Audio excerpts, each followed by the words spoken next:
Makikita sa mga video na ito na matagal nang may chemistry ang samahan ni na Kim Chiu at Paolo Avellino na hindi pa man noon nagkakaroon ng pagkakataon na magkatrabaho sa mga proyekto.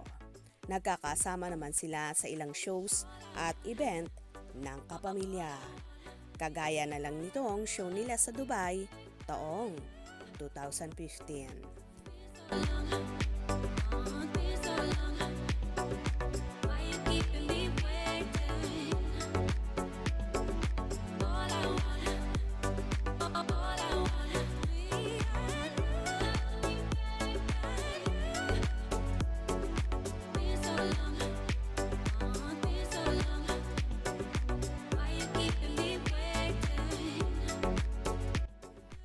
At eto nga ang pinaka-latest, ang Milan, Italy 2023, kung saan nagkaroon ng show ang ASAP Natin To kasamang ilang cast ng linlang na sina Kim Chiu at Paolo Avellino.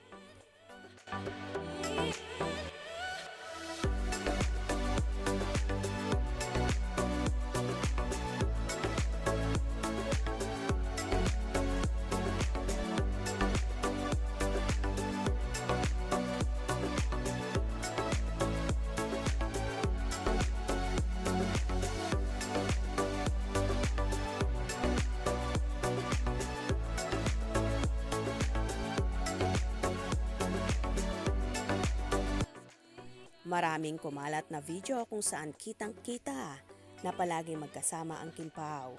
Kahit sa pamamasyal at pagkain, palagi silang namamataan. Kahit nga sa mismong stage ng show nila, kitang-kitang hinila ni Paolo si Kimi para makatabi niya. O diba, noon pa man malakas na talaga ang karisma ng Kim Pao.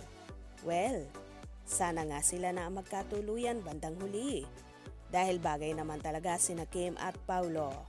Ano sa palagay nyo? Agree ba kayo doon? Kaya naman tumutok at huwag na magpahuhuli sa mga maiinit na kaganapan. Anong inyong magiging reaction sa bidyong ito? Comment below.